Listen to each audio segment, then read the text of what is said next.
Oh,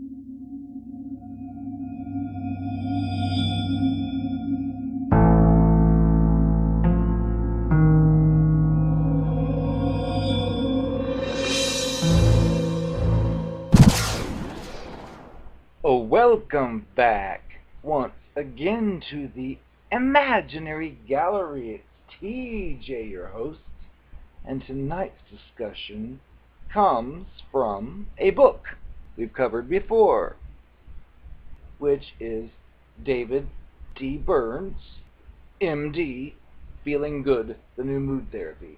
I was just browsing through my collection of booklets and figured this one would tie in to some of the other discussions that have come up here. This is called The Love Addiction. So I will take on the role of storyteller and, of course, will paraphrase. This is part of the series I started long ago about cognitive distortions. So we'll move on to the love addiction. Dr. Burns says that the silent assumption, which often goes hand in hand with the fear of disapproval, is, quote, "I cannot be a truly happy and fulfilled human being unless I am loved by a member of the opposite, or, to update, same sex. True love is necessary for ultimate happiness," end quote. The demand or need for love before you can feel happy is called dependency. Dependency means that you are unable to assume responsibility for your emotional life. The disadvantages of being a love junkie. Is being loved an absolute necessity or a desirable option? And then he tells a story of Roberta. She happens to be a 33-year-old single lady who moped around her apartment in the evenings and on the weekends because she told herself, "This is a couple's world. Without a man, I'm nothing."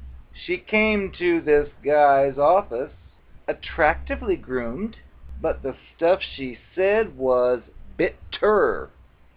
She was full of resentment because she was sure that being loved was just as crucial as the oxygen she breathed.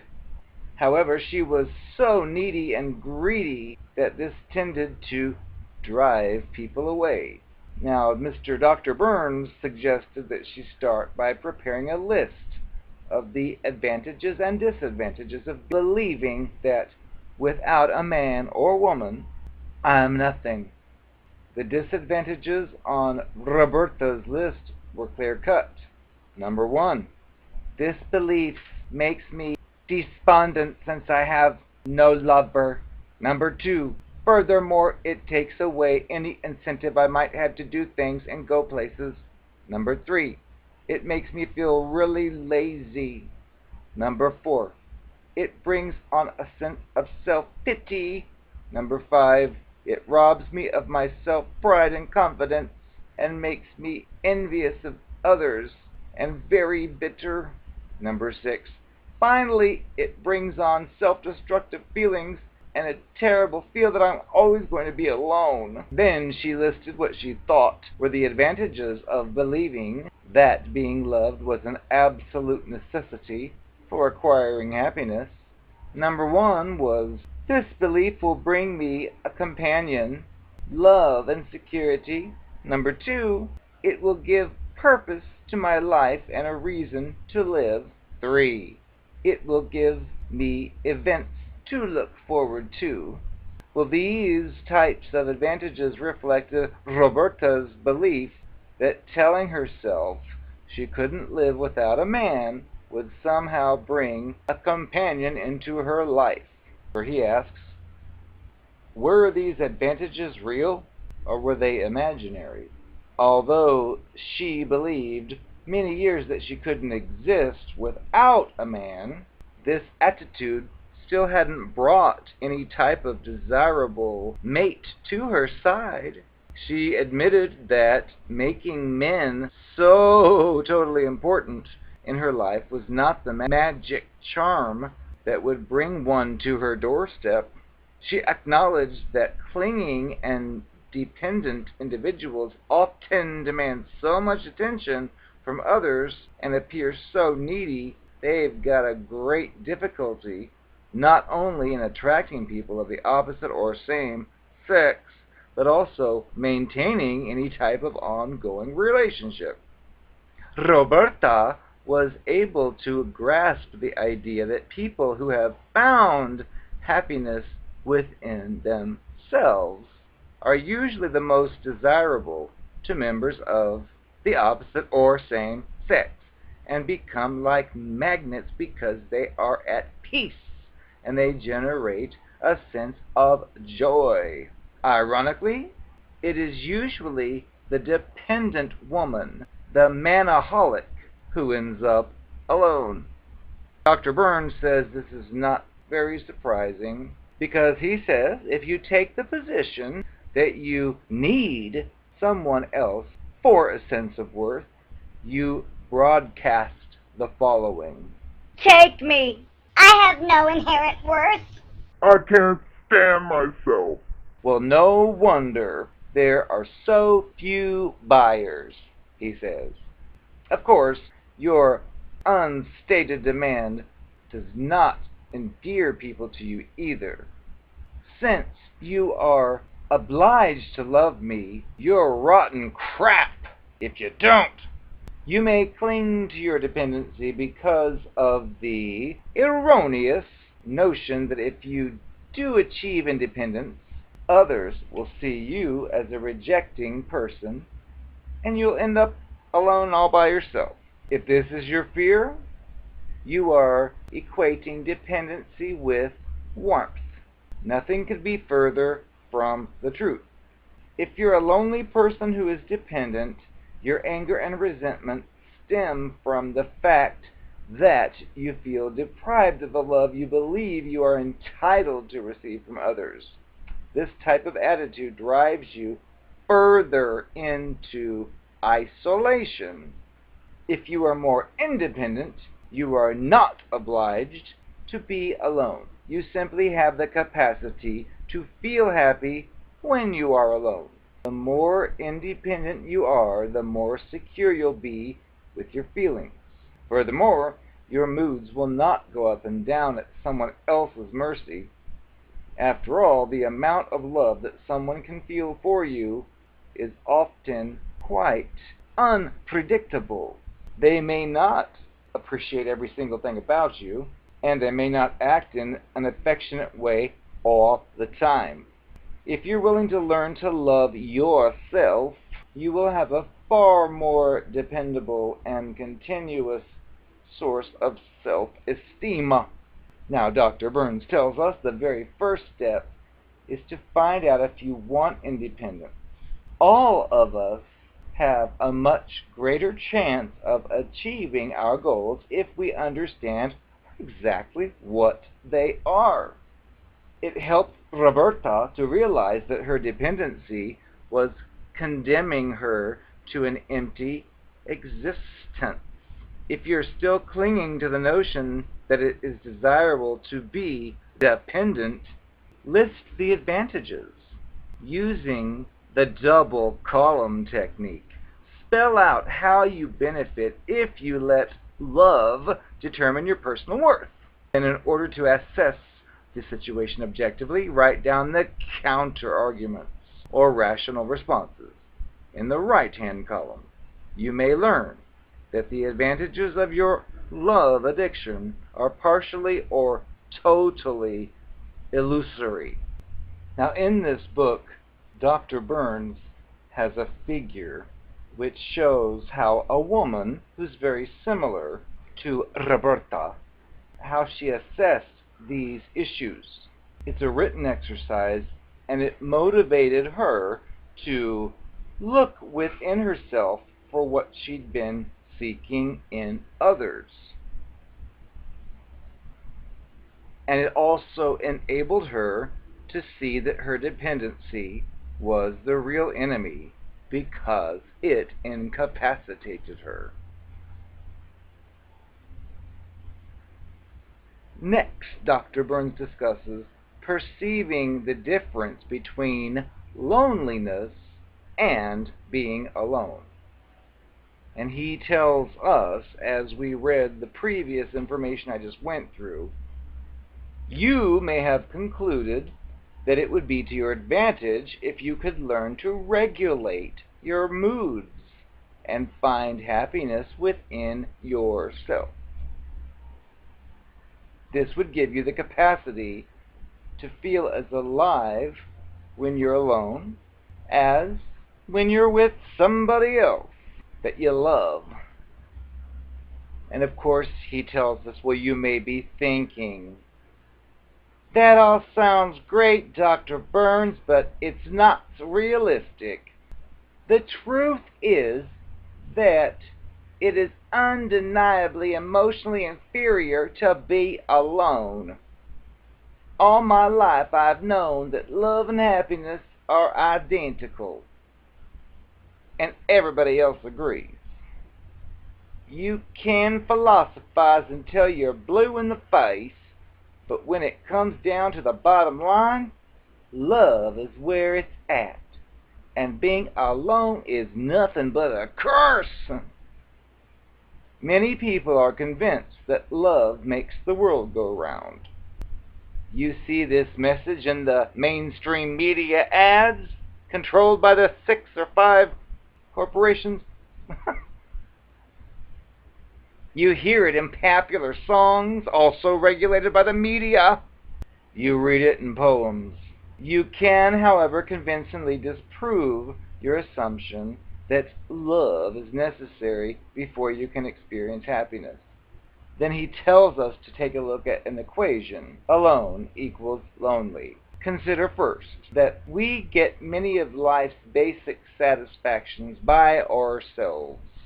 For example, when you climb a mountain, pick a flower, read a book, or eat a hot fudge tuna fish sundae, you do not require someone else's company for these things to be enjoyable. A doctor may enjoy the satisfaction of treating a patient whether or not he and the patient are involved in a meaningful personal relationship. When writing a book, an author is generally alone. As most students know, you do most of your learning when you are alone. The list of pleasures and satisfactions that you can enjoy when alone is endless. This indicates that many sources of gratification are accessible to you, whether or not you were with or without someone else. Can you add to that list? What are some of the pleasures that you can have alone? Do you ever listen to good music on your stereo? Do you do some gardening, jogging, carpentry, hiking? A lonely bank teller named Janet, who was recently separated from her spouse, enrolled in a creative dancing class and found, to her surprise, she could derive enormous pleasure from practicing by herself at home. As she became caught up in the rhythm and the movement, she felt at peace with herself, and in spite of the fact that she had nobody to love. Perhaps now, he says, you're thinking. He tries to guess what you're thinking a lot throughout this book, by the way. Oh, Dr. Burns, is that your point? Well, it's Trivial. Of course I can experience temporary moments of mediocre distraction by doing things when I'm alone. This might take the edge off the blues, but those things are just some crumbs from the table that might keep me from starving totally. I want the banquet, the real thing, love. true and complete happiness. That was exactly what Janet told him before she enrolled in the dancing class. Because she assumed it was miserable to be alone, it had not occurred to her to do enjoyable things and care for herself.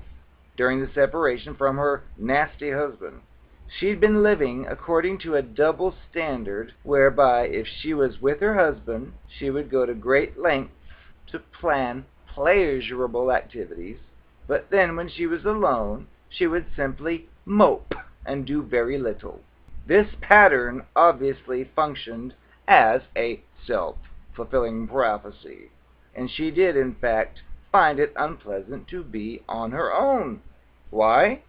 Well, because she failed to treat herself in a caring way. It had never occurred to her to challenge her lifelong assumption that all of her activities will be unsatisfactory unless she had someone to share them with.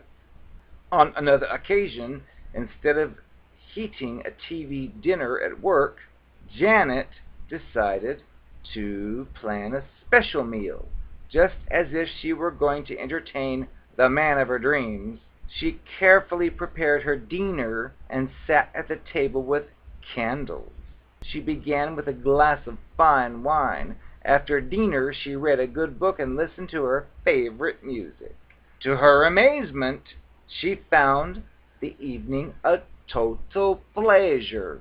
The next day, which was Saturday, she decided to go to the art museum alone. She was surprised to discover that she got more enjoyment out of this excursion alone than she had ever before in the past when dragging her reluctant and disinterested date along, or husband. As a result of accepting an active, compassionate attitude towards herself, Janet discovered for the first time in her entire life that she could not only make it on her own, but she could actually really enjoy herself. As it is so often the case, she began to generate an infectious joy of living that caused many individuals to feel attracted to her. And then she began to date. In the meantime, her husband began to get disillusioned with his new girlfriend and wanted his wife back. Ha! Tough! He noticed Janet was very happy as a lark without him, and at this point, the tables began to turn. After Janet told him she no longer wanted him back, he suffered a severe depression. She ultimately established a very satisfying relationship with another man and eventually remarried. The key to her success was simple. As a first step, she proved that she could develop a meaningful relationship with herself. After this, the rest was easy. Remember the time I went over to your family's house for that dinner and met your brother? Well, quite frankly, your brother was in a little better shape than you were. Plus, I could tell he knew I was the type of woman who could get him going. So, when you suspected me of finding him attractive, of course I made up things like, oh, I don't like his nose. You bought it. The fact is, that nose was inside my Virginia on a regular basis behind your back. But I couldn't tell you this. You know why? Because I'm nothing like you. You have morals. Don't believe in being disloyal, is the word you all call it. And I think, if there's getting to get, then get it. So, your brother and I, we carried on behind your back the longest time. And it was pretty good, too, because he does have a little bit more than you do. Don't be such a fool. Look, let me tell you something about morality. I ain't got none. When I hear you tell me your stories of how this person did this and did that and it betrayed you, I'm thinking, well, sounds like the other person got the better end of the deal. But I couldn't ever tell you this. I just kept it to myself because clearly you and I are very different. I did try my hand at pretending to share those same kind of values, and many times you caught me in that contradiction, as you called it. Well, I just changed the subject because that's territory I know nothing about. I don't have morality. I don't have boundaries. The fact is, if you and I start to date and I ask you to marry me, and I think your sister or your brother's hot, well, I don't see any reason why I shouldn't be able to be with them too. You only live once. But of course that goes against your strict moral values, so I tried to copy your values, but clearly I didn't do so well, at least as far as you think, because there I was telling you how honest I was, and you caught me in about 50 lies. We can't all be perfect like you. look, if you can't accept the fact that my only purpose in life was to become a prostitute, well, that's your problem.